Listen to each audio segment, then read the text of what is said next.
Howdy, everybody. Here we are, all ready to take you down to Pine Ridge for another visit with Lum and Abner, brought to you by the makers of Horlicks, the original. All you boys and girls who are listening ought to send in for one of those flashlights that Lum and Abner are sending out to all users of Horlicks malted milk.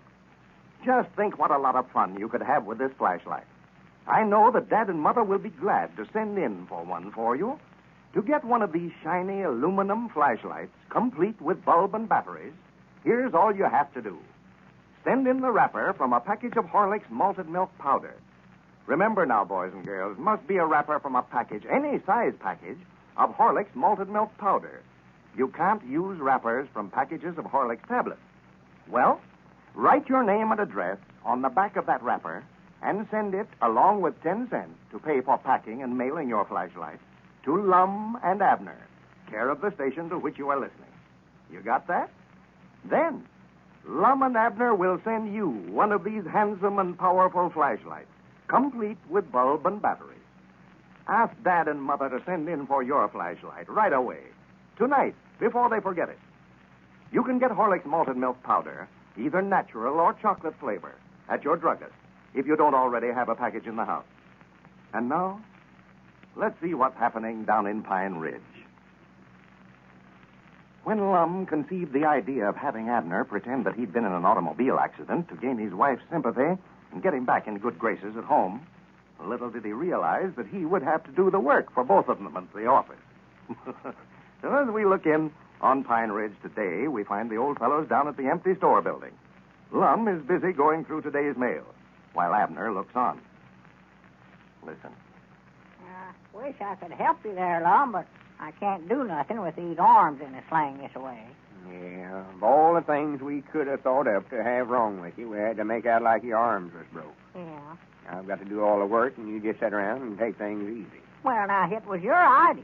You was the one that had the idea for me to make out like I'd been hit by an automobile. Yeah, well, if I'd have known I was going to have to wait on you hand and foot, I never would have thought of it, neither. Yeah, well, it ain't no use to argue about it now. We've done told Elizabeth that they broke, and we got to keep on making out like they are. Yeah.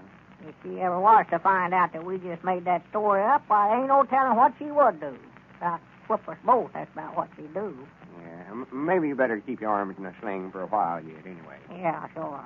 See, I just figured at the time, if we made out like you were serious hurt, Elizabeth would get to feeling so sorrowful for you, she'd make up with you. Well, she did. She did. It worked all right. Yeah, I know, but I never stopped to think that it'd take 3 or 4 weeks for your arms to get well. No.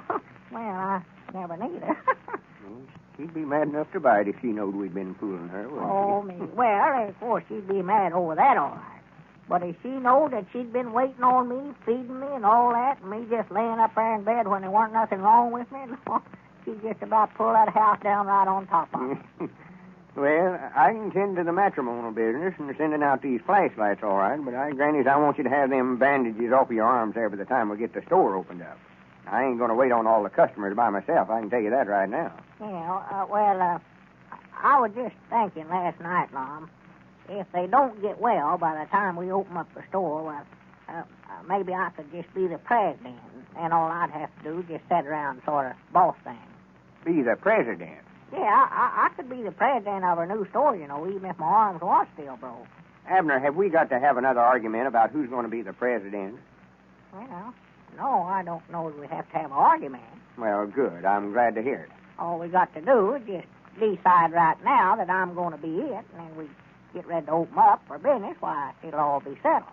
Mm-hmm. You've got it all figured out, have you? Yeah. I thought that up over at the house last night. Mm-hmm.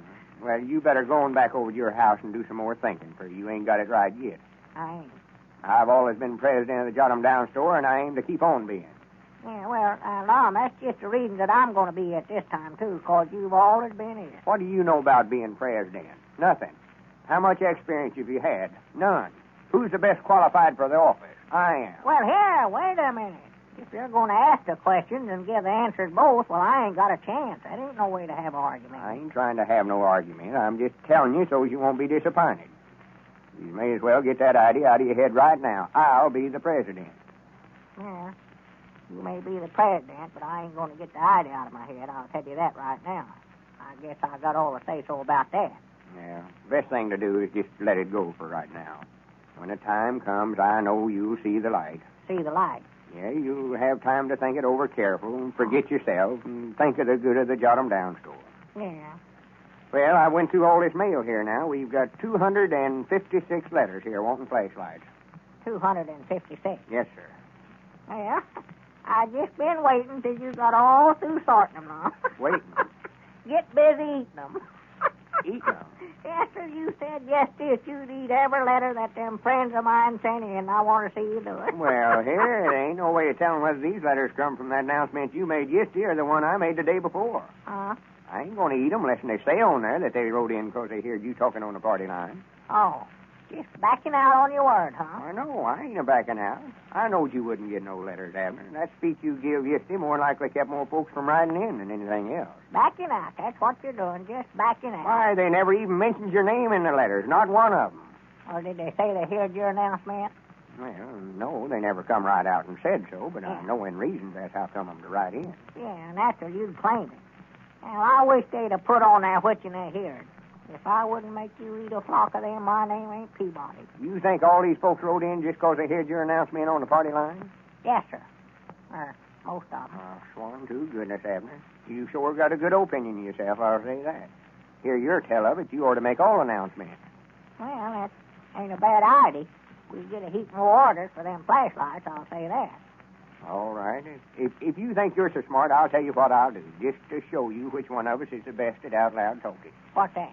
Well, you was complaining about wanting to be president of the Jot 'em Down store when we get it opened up. Oh, you gonna let me be it, No, no? wait a minute now. We'll just leave it up to our friends to see who's going to be it. Our friends? Yes, sir. Just let them decide which one of us ought to be president.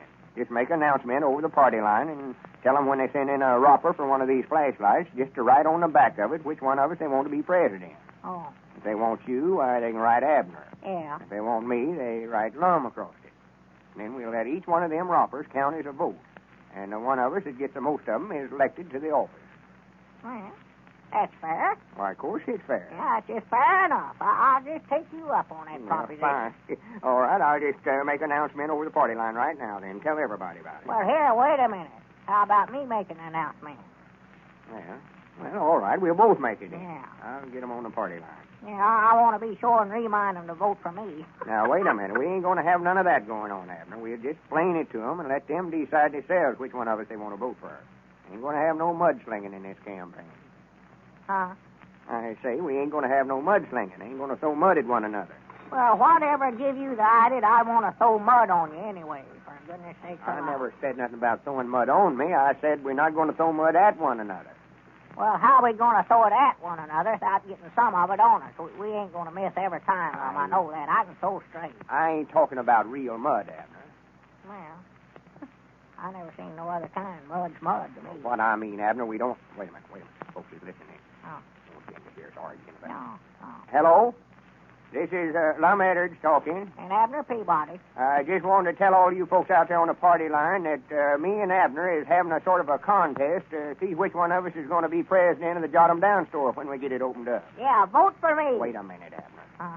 When you send in for one of these flashlights we're giving away, be sure and write on the back of the wrapper which one of us you want for president. Yeah, me. If you want me, why, write Lum. And if you want Abner, write Abner. But if you want me, write Lum. Peabody for president. Vote for Abel Abner. Recollect, we're leaving it up to you folks out on the party line to decide which one of us gets the office. We just leave it to your good judgment to see that I get elected. And don't forget that I got both arms broke. I'm pitiful. Goodbye. Well, for goodness sake, Abner. Uh-huh. Appeal into their sympathies.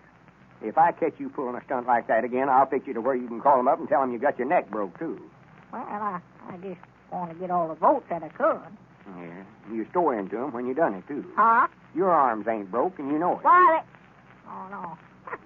That's right. I forgot about that. If you're going to start running things that way, I'll get out here and get me a campaign slogan and go into this thing right. Well, I just thought we wanted to get all the votes we could for it. Well, that's all right. I'm going to get out tomorrow and stump speech the county. And I'll get out and stump speak the county, too, then. That's just what I'll would do. be a good campaign slogan. Let's see. Abel Abner, the people's fearless protector. I don't get it. I know that's what I'll do. That's my old constable slogan. Wait a minute. There's our ring. Huh? I bet it's somebody calling up right now telling me they're going to vote for me. Yeah, if it is, I'll cut them wires. Hello? Huh? Oh, yeah. Yeah, he's here. Just a minute. Wait a minute, Elizabeth. It's your woman, Abner. Oh, you'll have to hold the receiver up to my ear now. Oh, for goodness sake. Hello? Oh, I'm feeling all right. You done what? Oh, my goodness, I wouldn't have did that, Elizabeth. Yeah, but I just wouldn't have did it. Oh, my goodness, What's the matter? What's the matter? Why, Elizabeth has found that accident policy of mine over at the house, Lum, and she's put in a claim for me having both my arms broke. Oh, well, tell her not to do that, Abner. Tell her that your arms ain't broke. Tell her the truth about it. They can get you for obtaining money under false pretense. Yeah, but Elizabeth will get me for something a whole lot worse than that if she finds out that my arms sure enough ain't broke. Well, Abner will be pitiful if his wife finds out that accident was a fake. And it looks, too, as if there's a difference of opinion between Lum and Abner as to which one of them is best qualified to be president of the Jot Em Down store. I'll bet Abner has a lot more friends than Lum thinks he has. Cast your vote in this contest.